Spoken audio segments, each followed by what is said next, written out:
ulangi, selamat pagi semua. Kalau ada orang-orang hebat yang ada di Metro, calon presiden, calon gubernur, calon jenderal, calon dokter, calon pilot, calon pengusaha, calon intelektual yang ada di Metro, tepuk tangan buat dirimu sendiri. Hanya orang-orang hebat. Kepada para kepala sekolah dan rekan-rekan pendidik, luar biasa apa yang ibu bapak kerjakan untuk anak-anak ini akan membuat dampak yang besar, bukan cuma kepada Indonesia tapi kepada dunia juga. Betul? Suatu penghargaan kalau saya, nama saya Daniel Alexander, kami tinggal di Papua, di Nabire. Ada pernah tahu Papua tidak? Ada yang pernah ke sana? Belum. Istri saya ada di Nabire sekarang. Terima kasih kepada Persatuan Intelijensia Kristen Indonesia yang chapter Lampung atau Metro ini memberikan kesempatan untuk boleh bergabung, berkumpul bersama-sama. Kepada semua saudara yang ikuti dari rumah, ajak anak-anak juga kalau mereka sempat mendengar kebenaran ini. Baik, satu-satunya dosa terbesar dalam hidup manusia. Saya tidak bicara agama, saya tidak bicara tentang agama lagi sekali, tapi saya mau bicara tentang ini. Satu-satunya dosa terbesar dalam hidup setiap manusia adalah tidak peduli dengan sekitarnya. Apa dosa terbesar dalam hidup manusia? Tidak peduli dengan sekitarnya. Jujur jawab.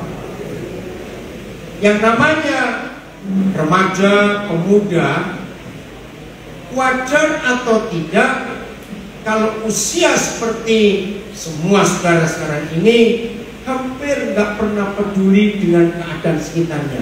Wajar atau tidak? Wajar.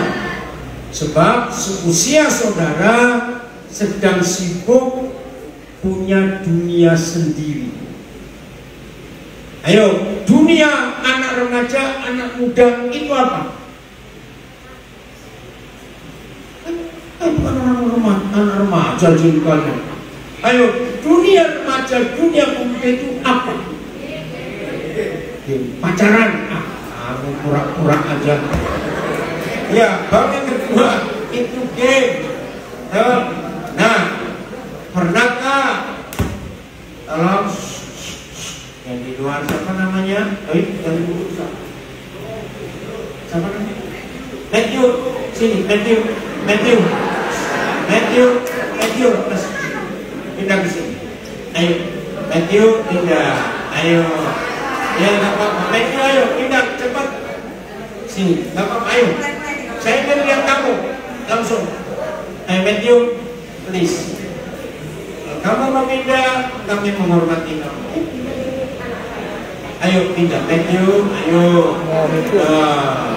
Nah lihat, ini namanya gentleman. Tepuk tangan bagi dia.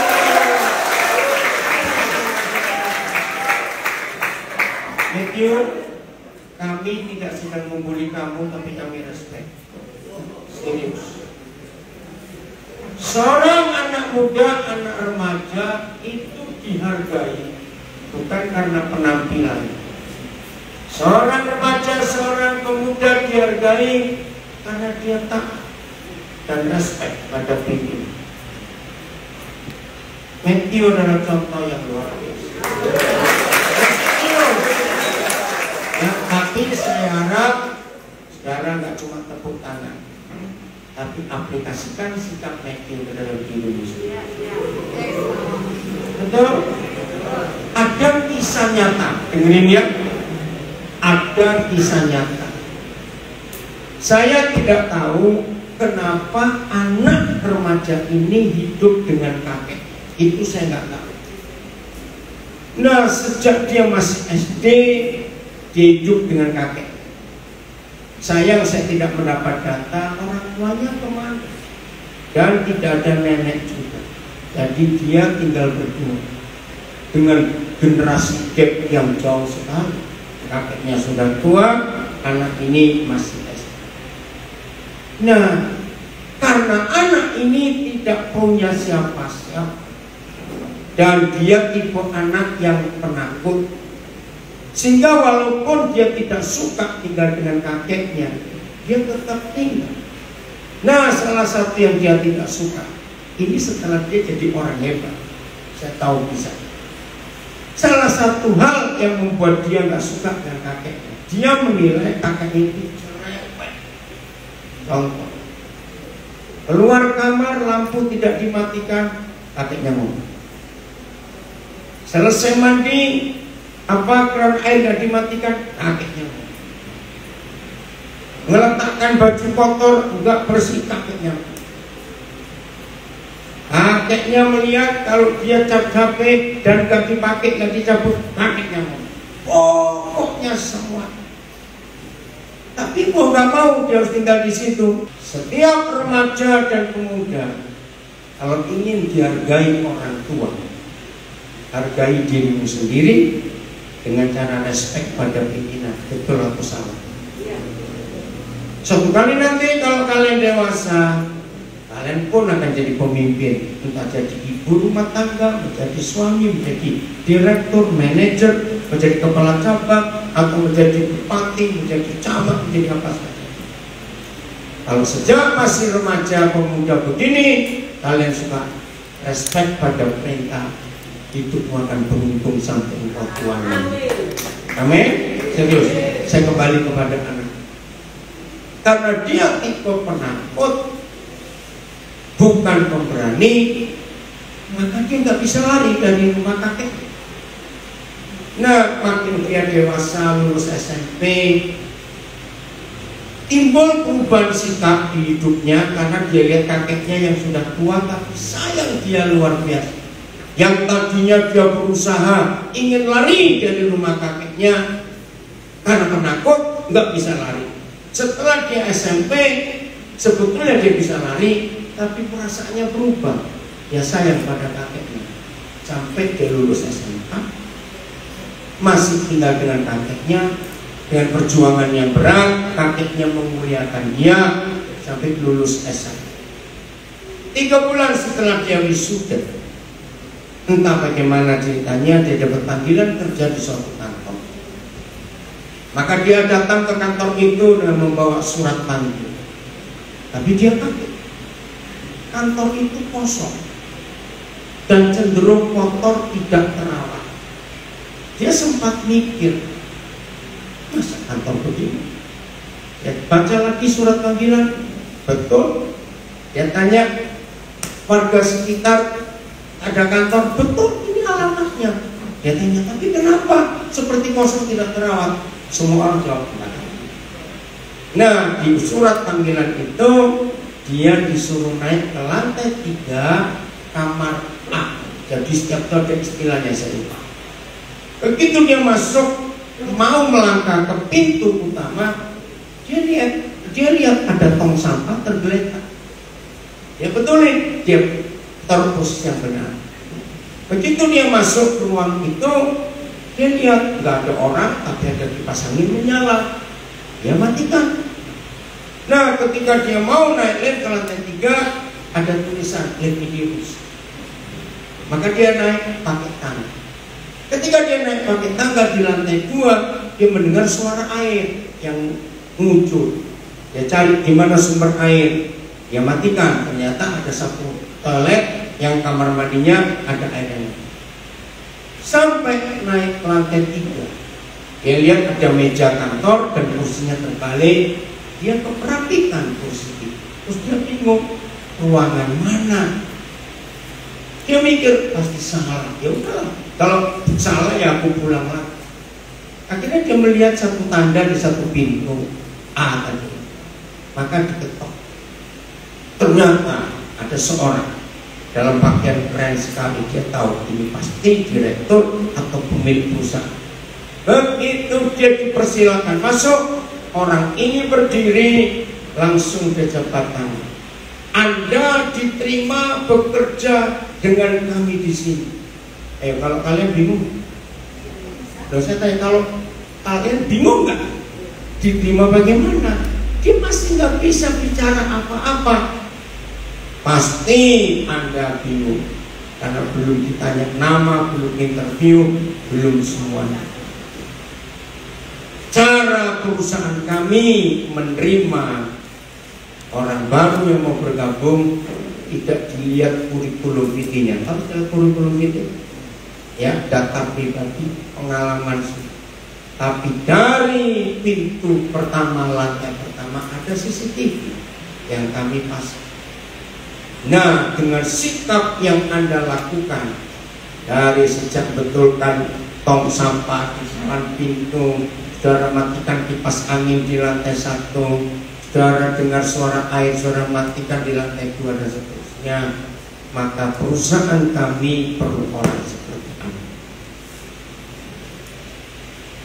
Dia langsung nangis, spontan dari mulutnya keluar, "Kakek, terima kasih." Dan orang ini bingung, kakek siapa? Dipikir dia kakeknya, oh bukan, maaf. Lalu dia cerita, "Saya tidak tahu orang tua saya di mana, tapi saya dibesarkan oleh kakek saya. Yang saya anggap dia terlalu cerewet buat saya. Tapi ternyata kebiasaan ini yang membawa saya sampai di sini." Luar biasa.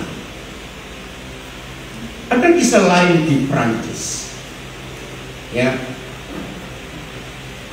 seorang mahasiswi dari salah satu negara Afrika dapat beasiswa di Prancis. Nah, karena saya beberapa kali ke negara itu juga, jadi hampir tidak ada pemeriksaan tiket kereta api yang dalam kota namanya metro, yang hampir nggak ada petugas yang periksa. Nah, karena mahasiswi ini dapat beasiswa nggak banyak, maka dia hemat.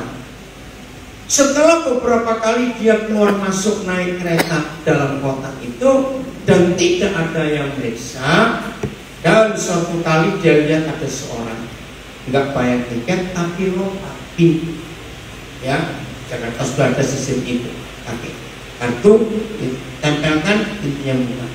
Nah, waktu dia melihat seorang laki-laki ini lompat dan kebetulan satu gerbong dengan dia, terus turunnya di stasiun yang sama, ternyata cowok ini lompat lagi waktu keluar, timbul ide. Dengan idenya sederhana, wah hemat juga kalau aku pakai cara itu, nggak usah beli tiket. Ayo jujur, pemikiran seperti itu wajar atau wajar? Maksudnya baik, mau berhemat. Ternyata itu dilakukan beberapa kali, nggak banyak. Dia ngaku nggak sampai 10 kali. Akhirnya setelah 6 tahun perjuangannya berhasil, dia meraih gelar yang tertinggi. Waktu wisuda dia dinyatakan gugur, padahal dinyatakan lulus. Protes dia, marah. Pihak kampus nggak banyak ngomong. Betul, Anda seorang mahasiswa yang jenius, nilai Anda luar biasa. Tapi saya, Anda merugikan negara Anda. Dan tunjukkan rekaman CCTV waktu dia lompat.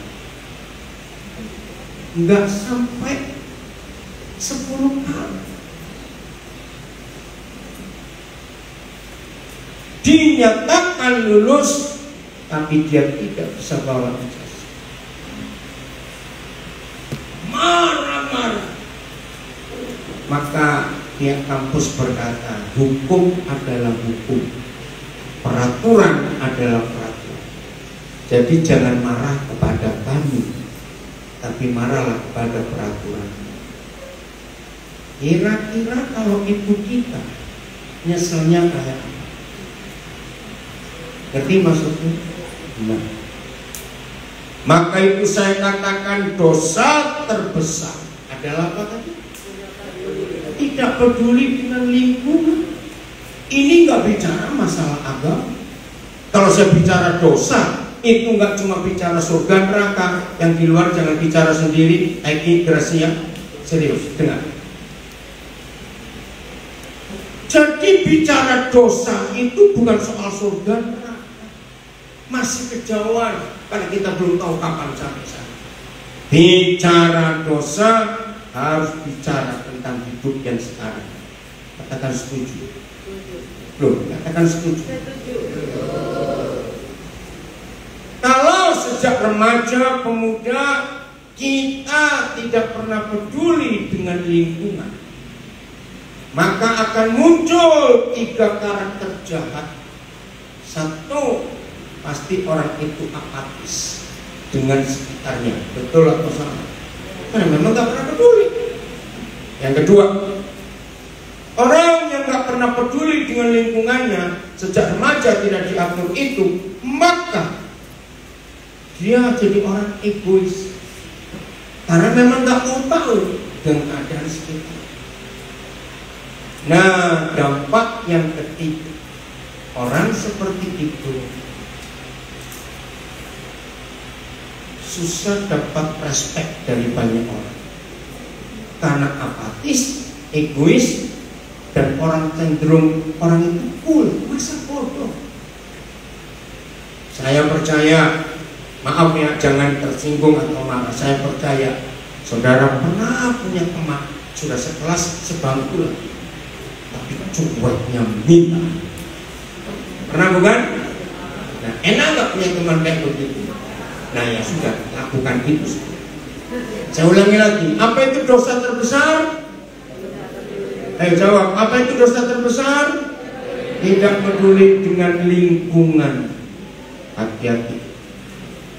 Maaf, mungkin ada di antara kalian, saya minta maaf, mungkin ada di antara kalian punya orang tua seperti yang kita bahas.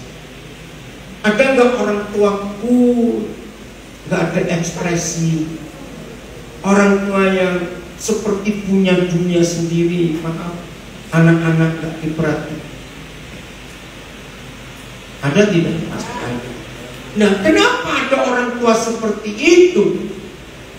Pasti sejak dia masih kecil, dia bertumbuh dalam satu keluarga yang memang apatis dan cuek.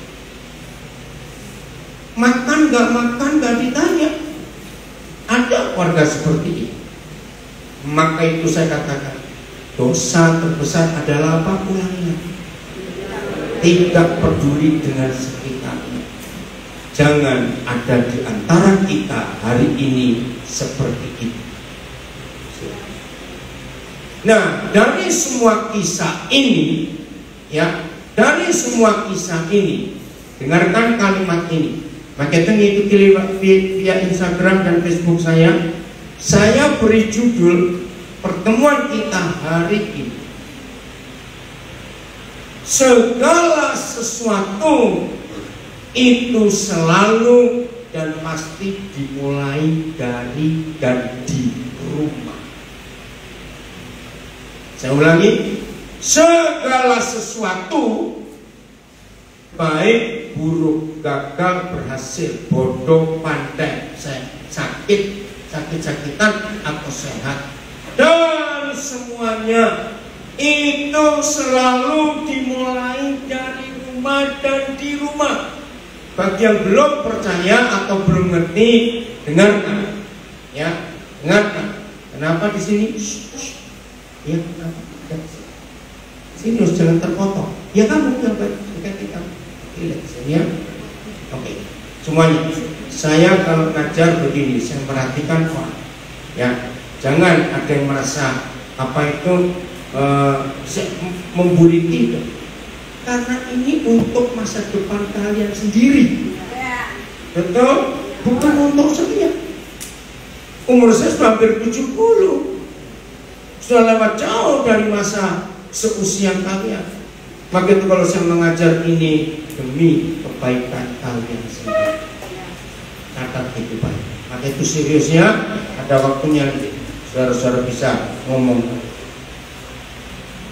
Nah, bagi yang belum tahu, saya yakin segala sesuatu baik maupun buruk, gagal maupun berhasil, sehat maupun sakit, jadi kaya ataupun miskin, jadi jenius atau bodoh, semua itu dimulai di dalam rumah. Kenapa? Ini dibagikannya per orang ya? Nggak tahu, mungkin anak desa per orang bagaimana? Iya, nggak semua publik, jadinya nggak masuk. Nggak masuk? Cuma satu. Yang mana yang satu? Nah, yang mana? Facebook? Pembidik ya Facebook. Iya, kalau gitu pindah aja yang ke pendidik pembidik. Kontennya dikunci di sini. Dikunci? Ya. Saya nggak tahu, nanti aja kan di sini. Oke, maaf ya, nanti bisa di-share. Maaf ya. Yang tanya dari mana itu, cari yang lain aja dulu. Maaf ya. Saya lanjutkan. Mengapa saya berani berkata bahwa segala sesuatu itu dimulai dari dan di rumah? Karena ketika kita lahir, pasti ada yang namanya keluarga atau tidak. Jawab, waktu kita lahir ada yang namanya keluarga atau tidak? Ada. Nah, kalau kita dilahirkan dan ada dalam sebuah keluarga, saya tegaskan, ternyata yang disebut keluarga yang menerima kelahiran kita itu tidak harus yang sedarah dan sedara. Karena banyak orang dilahirkan tapi tidak dibesarkan oleh keluarga kandungnya. Ada atau tidak? Nah, ini masalah. Jadi keluarga itu tidak harus yang sedarah atau sedaging atau sekandung. Ternyata keluarga itu pokoknya ada orang yang mengasihi, menyayangi kita sejak kita masih bayi sampai dewasa. Nah, bentuk kasih sayang ini, saya ulangi ya, bentuk kasih sayang ini yang akan menentukan seorang anak itu jadi apa. Ya, kenapa? Ya, daripada terganggu mereka. Jadi bentuk kasih sayang ini yang akan menentukan orang itu jadi. Oke, saya beri contoh satu kasus. Kalau saya menyebut nama Barack Obama, langsung mikir apa? Yang bilang penjual pulsa di situ, awas. Ayo, kalau mendengar kata Barack Obama, langsung kita mikir apa? Uang. Loh, saya tanya, Barack Obama cepat. Presiden mana? Yang belum presiden Lampung, apa sih? Nah, Barack Obama satu-satunya presiden Amerika yang berkulit hitam dan satu-satunya itu kan Facebooknya itu yang pendidik itu aman. Iya, yang itu.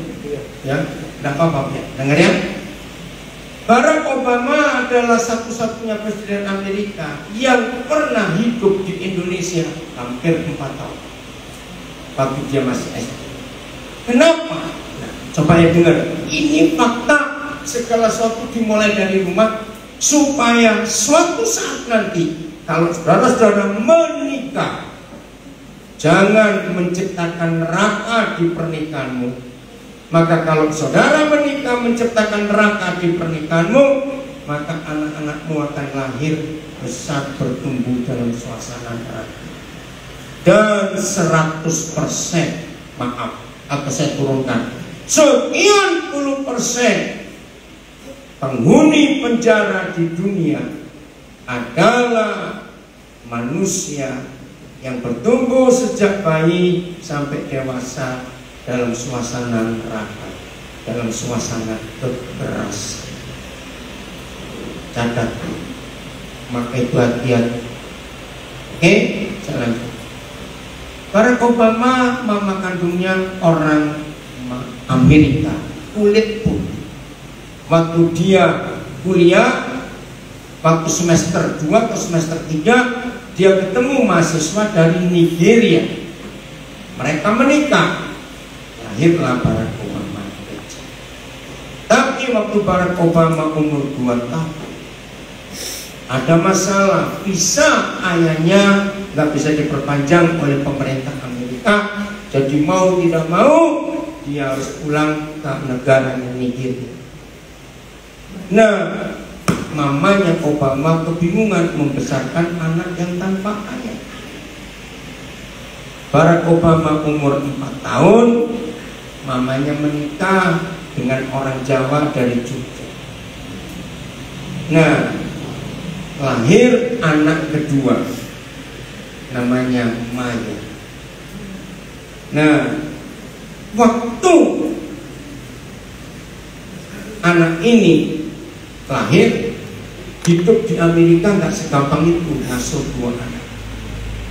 Lalu ayah tirinya Barack Obama usul, ayo kita pindah ke Indonesia.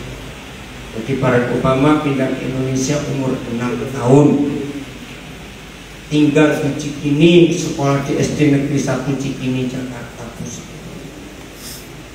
Ternyata gajinya nggak cukup untuk menghidupi 2 anak. Waktu Barack Obama umur 10 tahun, jadi dia sudah bisa bahasa Indonesia. Maka itu waktu datang ke Indonesia pertama sebagai presiden langsung dibilang bakso, nasi goreng, sate. Masih ingat ya pidatonya? Lucu. Umur 10 tahun papa tirinya usul, toh di Hawaii ada neneknya dan kakeknya, ayah ibu dari mamanya. Dengan terpaksa ibu kandung ini membiarkan anaknya ini sudah nggak ada ayahnya, nggak ada ibunya, dan dirawat oleh neneknya. Nah, akhirnya nenek ini yang jadi mama buat Barack Obama.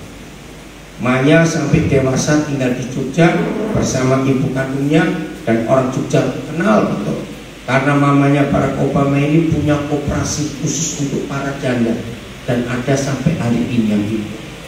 Neneknya ini orang yang takut akan Tuhan. Zaman itu masih jahat politik hitam putih. Ingat, zaman itu ya, naik bis kota, naik kereta api, itu ada tulisan color white. Yang color itu yang warna hitam, ya seperti orang India, itu dipisah. Masuk WC umum juga ditulis itu white, pak putih atau berwarna. Antri di bioskop, antri makanan di pasar, ada batasnya, kulit putih atau kulit berwarna. Jahat. Nah, nenek ini hampir tiap hari kalau ngantar Obama 10 tahun ini ke sekolah, pasti ada kata-kata, ngapain lu bawa anak monyet ke sini? Serius, baca biografi. Wih, ayo jujur, seharusnya Obama sakit hati nggak? Betul? Nah, pertanyaan berikut, kalau dia sakit hati kepada orang kulit putih, dia bakal jadi presiden nggak? Jadi apa? Jadi penjahat karena dia dendam. Lalu kenapa Obama kecil? Yang di belakang, ayo, yang di paling belakang sampai itu, ya, sini ya. Nah, ini pertanyaan penting. Bagaimana Obama kecil ini gak sakit hati pada orang kulit putih? Nah, dalam biografi yang saya baca, ternyata neneknya tiap malam mau tidur bacakan firman. Apa itu kasih? Apa itu mengampuni? Terus itu diisi kebenaran itu. Maka itu Obama gak bisa dendam. Maka itu ya saya ngikuti betul. Di Amerika kalau pemilihan presiden itu ada 1 negara bagian. Oke, sekedar pengetahuan. Ada berapa negara bagian di Amerika Serikat? Ayo, pengetahuan ini. Ada berapa? Berapa? 50. Bukan, 50 itu Hawaii. 52 negara bagian. Ada yang jawab betul 52 di depan? Oke. Siapa? Nah, 1 negara bagian, saya lupa di bagian East Coast, selalu kampanye presiden terakhir pasti di situ, sebab state ini selalu menjadi penentu. Nah, malam itu harus kampanye terakhir. Ternyata dengar kabar neneknya Obama kritis. Dengan semua pendukungnya, dia minta maaf, repot pendukungnya. Kenapa? Karena sudah keluar duit banyak. Kenapa nggak besok saja? Nggak bisa. Aku punya utang budi pada nenek ini. Dengan terpaksa Obama meninggalkan kampanye terakhirnya, dia terbang ke Honolulu. Ternyata malam itu neneknya meninggal. Nah, dalam biografi itu saya baca Obama menangis. Malam ini meninggal. Besok pagi KPU Amerika mengumumkan Barack Obama jadi presiden Amerika. Double sedih. Seharusnya nenekku tahu aku terpilih jadi presiden Amerika. Bisa ngerti? Nah, ini contoh. Segala sesuatu dimulai di mana? Di rumah. Bisa bayangkan nggak kalau Obama besar di keluarga yang rasis juga? Ngerti maksud saya? Jadi setuju bahwa gagal, berhasil, pandai, jenius ataupun bodoh, jadi kaya atau miskin, sehat atau sakit-sakitan, jadi hidup ini baik atau buruk, semuanya ini. Sayang dalam bahasa Indonesia hanya ada satu kata, rumah. Dalam bahasa Inggris ada berapa kata untuk rumah? Ayo, cepat jawab. Satu, Dua. a home. Dua, House. a house. Oke. A house itu apanya? Bangunan. Betul? Nggak peduli, nggak harus dari batu, bisa dari bambu, dari daun, pokoknya bangunan rumah. Nah, dalam bahasa Indonesia nggak ada terjemahan a home, tetap rumah. Padahal a home itu suasana dari rumah itu. Nah, ini yang menentukan suasana rumah orang tua kita damai atau neraka. Itu yang akan menentukan anak-anaknya jadi apa nanti. Maaf, saya tanya. Sepengetahuan saudara semuanya, kebanyakan rumah tangga home-nya itu suasana damai atau suasana neraka? Maaf, saya cuma tanya kebanyakan. Suasana apa? Neraka. Nah, kalau saudara tahu itu, hari ini berjanjilah dengan dirimu sendiri bahwa nanti kalau aku menikah, aku tidak akan ciptakan suasana neraka untuk keluarga. Nah, terus bagaimana caranya supaya menciptakan suasana surga? Ternyata cuma satu hal. Tolong catat ya, supaya lain suatu saat kalau kalian menikah, tolong rekan-rekan saya para pendidik, ibu bapak guru yang terhormat, ajarkan ini terus-terusan. Dengar, ternyata untuk menciptakan suasana home yang surga, yang damai, itu cuma perlu satu sikap, satu alat, namanya mengampuni. Mengampuni. Siapa yang perlu diampuni? Ya suaminya, kalau salah istri mengampuni. Kalau istri salah, suaminya mengampuni. Setelah punya anak, maka kalau papa salah, mama mengampuni. Kalau mama salah, papa mengampuni. Kalau suami, istri, papa, mama terus begitu hidupnya, maka damai ada di rumah itu. Dengar, saya tanya lagi, antara a house dengan a home, mana yang bisa dibangun dengan uang? Yang depan-depan kok gak ada jawaban. Antara a home dengan a house, mana yang bisa dibangun dengan uang? Jelas, karena a house itu butuh uang. Nah, kalau a home, ayo jawab, dibangun dengan apa? A home itu dibangun oleh suasana hati papa mama di rumah. Maka itu Tuhan mengajarkan, kalau suami istri papa mama selalu mengampuni dan terus-terus mengampuni, maka tahunnya keluar. Jawab pertanyaan berikut. Kalau papa mama tidak bisa menciptakan suasana damai di rumah, anak-anak tetap akan cari damai kan? Untuk tenang. Jelas. Nah, ketika anak-anak cari damai di luar rumah, justru yang menemukan neraka. Untuk segala hal dalam hidup ini penting sekali.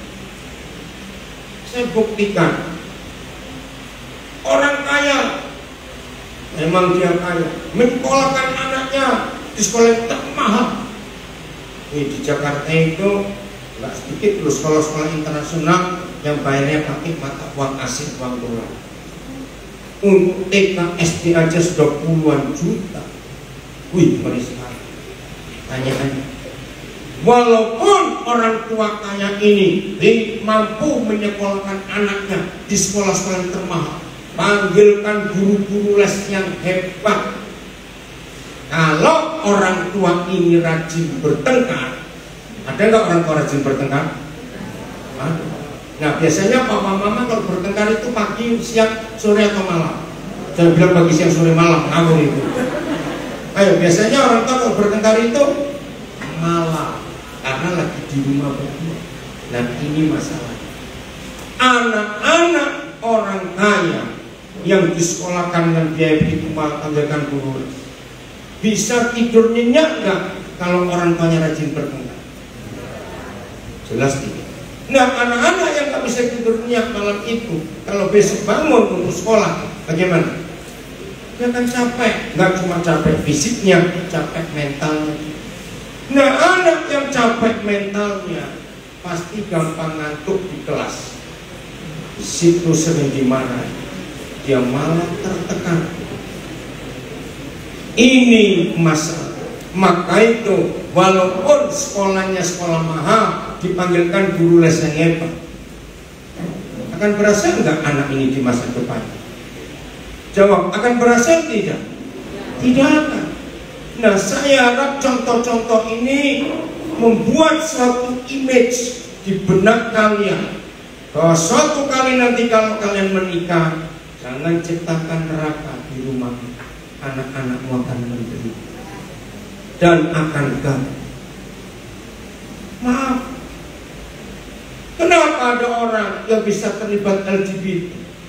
Semua itu dari rumah.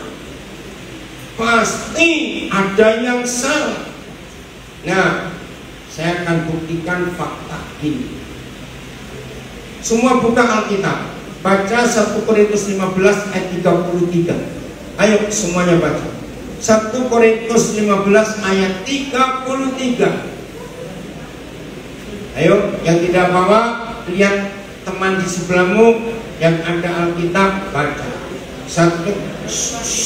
Jangan bertribut waktunya membaca. Terima kasih. Ya. 1 Korintus 15 ayat 33. Ya. Miring ya. Yang enggak bawa dilayarkan. Baca sama-sama. 1, 2, 3.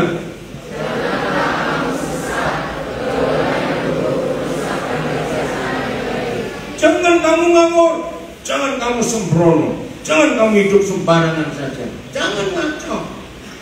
Pergaulan yang buruk merusakkan kebiasaan yang baik. Artinya begitu. Binatang bisa menggenapi ayat ini atau tidak? Jawab, binatang bisa menggenapi ayat ini tidak? Artinya seekor binatang bisa ketularan spesies binatang lain nggak? Bisa atau tidak? Tidak. Binatang itu tidak pernah terpengaruh dengan jenis binatang yang lain. Saya beri contoh. Misalnya di daerah saudara tinggal, itu peternakan ayam. Ya, hampir semua tetangga-tetangga ternak ayam. Jadi ayamnya ribuan kalau ini. Nah, orang tua saudara punya dapat anak bebek. Nah, kalau dikasih siapa? Nah, sejak bebek ini, anak itik ini ada di rumah orang tua, saudara, dia nggak pernah ketemu bebek lagi. Sejak dia pindah ke tempat orang tuamu, dia kumpul ribuan ayam. Pertanyaan saya, bebek ini tetap bebek atau ketularan jadi ayam? Ayo jawab. Betul, karena binatang nggak pernah ketularan dengan sikap binatang lain. Maka itu manusia disebut makhluk peniru. Dan ini harus kita ketahui lewat firman. Maka itu seorang manusia jadi baik atau tidak baik, jadi berhasil atau gagal, semua dimulai dari rumah. Maaf, pasti ada di antara saudara yang sampai sekarang masih menyimpan sesuatu. Nah, saya punya kasus tahun awal 80-an yang lalu. Dengarkan ya, ini kisahnya. Saya seorang pendeta. Suatu kali datang seorang pemuda. Dia bilang gini, saya mau menikah. Oh ya? Loh, dengan siapa? Saya pendetamu kok nggak tahu. Pacarmu yang mana? Ini anak jawab kaget. Saya takut kalau menikah nanti saya bunuh istri saya. Hei, bingung nggak? Pacar aja belum menikah, tonton dia bilang kalau menikah aku takut bunuh istriku. Wah, buat saya ini kasus yang menarik untuk jadi riset. Akhirnya saya desak dia untuk cerita, ada apa di pikiranmu sehingga kamu takut kalau menikah bunuh istrimu? Pacar aja belum punya. Terus matanya berkaca-kaca. Saya ingat satu peristiwa waktu saya masih kecil.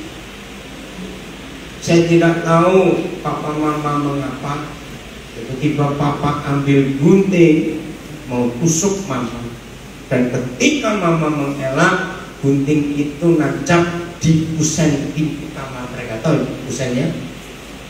Nah, tiap kali saya keluar masuk kamar papa mama, saya itu ingin nyentuh tapi nggak nyampe tangan saya. Kamu umur berapa kejadian itu? Enggak tahu, saya masih kecil. Wah, saya makin tertarik. Saya bilang, kalau gitu boleh nggak saya ketemu orang tua? Jangan. Saya tahu mereka nggak tahu kalau saya tahu. Saya nggak bisa bayangkan kalau mereka tahu peristiwa itu bahwa saya melihat. Tapi kamu nggak bisa sembuh karena trauma. Suatu kali kamu menikah dan bertengkar dengan istrimu bisa terjadi. Setelah saya bimbing, saya ajari, akhirnya dia mau. Saya datang ke rumahnya, ayahnya tidak ada, hanya ibu. Nah, begitu saya masuk, kalimat ini saya bilang, ibu pengen gak anak ini menikah? Sudah lama saya tunggu. Pacar aja yang kamu cari. Kami ngomong begitu, pacar namanya orang. Akhirnya saya bilang, ibu tahu nggak penyebabnya? Kenapa anak ini nggak mau menikah? Ya mungkin dia pilih-pilih kali. Akhirnya saya ngomong, ibu, anak ini melihat suatu kejadian. Dengan pelan-pelan saya bicara. Saya nggak mau menyinggung perasaan. Kejadian apa? Boleh nggak dia tunjukkan kisah itu? Loh, kenapa kamu nggak ngomong mama? Kenapa baru ngomong sana pada Pak Pendeta? Apa itu? Akhirnya kami bertiga menuju ke kamar mereka. Ibu ini masih belum menyadari kejadian ini. Saya bilang pada ini, yang di belakang, ini serius untuk kalian ya. Ketika anak ini pegang, saya masih melihat ada bekas sesuatu di kusen itu, lubang kecil, bukan lubang ya, seperti luka kayu. Saya nggak nyangka ketika anak ini sentuh luka di usen ibunya menjerit. Dia tutup mukanya dengan kedua belah tangannya dan terduduk di lantai. Saya minta anak ini juga duduk, saya juga ikut duduk di lantai. Saya biarkan ibu ini menangis sejadi-jadi. Anak ini ikut menangis. Setelah reda tangisan ibu, saya bilang begini, ibu bisa nggak meminta maaf kepada anak atas peristiwa ini? Ya, mamanya minta maaf. Terus saya bilang anak ini, kamu perlu ampuni mama. Mereka dua menangis cukup lama. Saya bimbing dengan firman Tuhan semuanya. Setelah reda, kami kembali ke ruang tamu.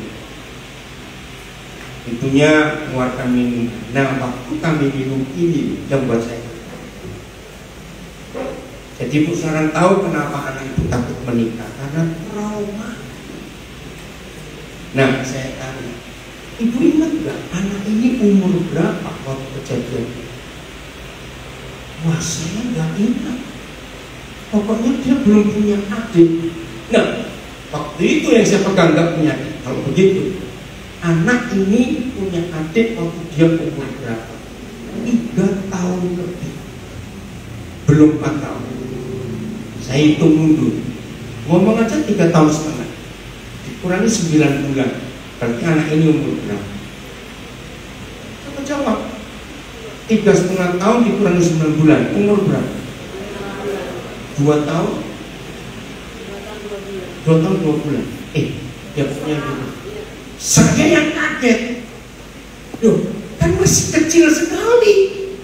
Umur 2 tahun lebih. Nah, sejak hari itu, di mana-mana saya mengajar tentang orang muda, trauma itu jangan sekali. Maaf, tolong ya orang tua, maaf. Saya kalau konseling dalam hal apa saja, saya selalu menanyakan, kapan pertama kali kamu tahu hal itu? Maaf. Maka itu tolong ya, nanti kalau kalian menikah, sekecil-kecilnya rumah kalian, anak-anak tidak boleh tidur dengan orang tua. Loh kenapa? Maaf, ini fakta. Berapa kali saya melayani anak remaja, anak muda masalah seks. Sejak kapan pertama kali kamu tahu hal itu? Ada berapa kasus? Satu, maaf, wajar mama papa melakukan hubungan karena suami istri. Tapi ketika anak ini dianggap tertidur, terus anak ini kebangun, bisa toh tidur, sudah tidur terus kebangun. Nah anak ini melihat, maaf, tapi dia tidak ngerti. Tapi ketika dia dewasa, rekaman itu muncul. Oh itu. Kapan seorang kenal masalah seks, pelecehan? Maaf, bisa supir pribadi orang tua, bisa guru renang, bisa guru lesnya, bisa atau tante atau kakak sepupu yang inap di rumah. Wih, waktu saya melihat fakta-fakta itu mengerikan sekali. Termasuk waktu saya nggak bawa fotonya itu. 2 tahun lalu di Amerika ada seorang anak muda hampir umur 25 tahun dihukum mati di kursi listrik. Nah, ketika dia mau jalan 30 lebih maaf. Ketika itu kebiasaan semua negara. Apa permintaan terakhir sebelum eksekusi? Karena ternyata pemuda ini membacakan sebuah surat untuk mama. Wih, gempar Amerika. Mama, seharusnya engkau yang duduk di kursi ini, bukan aku. Karena waktu aku masih kecil, aku pernah mencuri sepeda tetangga. Mama diam. Dan dari situ aku punya kebiasaan, dan aku jadi penjahat. Ini waktu saya baca itu saya ikut menangis. Ya karena namanya single mother. harus kerja cari duit buat anaknya nggak terurus. Kembali pada masalah ini. Jadi semua hal baik maupun buruk itu terjadi di dalam rumah. Maka itu janji besok kalau menikah, jaga hidup kamu. Saya beri bukti lagi yang terakhir. Anak-anak atau orang dewasa yang lebih cepat hafal iklan TV? Coba, anak-anak atau orang dewasa lebih cepat hafal iklan TV? Benar, celaka. Yang anak-anak tirukan gayanya, kata-katanya, model suaranya, itu mereka nggak ngerti itu barang apa. Betul tapi mengapa anak-anak memorinya begitu cepat untuk menyimpan sesuatu dibanding kami orang dewasa? Karena pikiran memori anak-anak itu masih kosong, karena nggak mikir bayar listrik, sewa rumah, bayar kredit. Ngerti nggak maksudnya? Anak-anak nggak pernah mikir. Jadi semua yang didengar, semua yang dilihat langsung masuk. Maka itu segala sesuatu dimulai di rumah. Kiranya fakta-fakta ini Tuhan menolong kembali ke anak ini. Akhirnya suatu hari setelah sekian tahun anak ini bisa menikah dan saya menikahkan mereka. Luar biasa. Akhirnya ada pemulihan juga dengan ayahnya yang bunting tadi itu musuh. Maka itu trauma itu, Pak. Trauma itu bahasa Latin, artinya bekas luka yang belum kering. Itu trauma. Jadi begini, misalnya ada di antara kalian punya luka di pundak atas, tapi kan ketutup kaki baju, orang nggak tahu. Nah, secara permukaan kering, tapi dalam masih basah. Nah, itu namanya trauma. Kapan trauma di pundak atasmu itu rasa sakit? Kalau ada yang nyenggol, ada yang nyenggol. Nah, trauma itu seperti itu. Kalau keadaan baik, semuanya aman, tertawa-tertawa, nggak kelihatan. Tapi waktu sendiri ada sesuatu yang terjadi, trauma itu muncul. Hari ini Papa di surga ingin menyembuhkan trauma kalian. Papa mama yang ikuti di rumah, sampaikan ini kepada anak. Penting. Mari kita tunduk sebentar.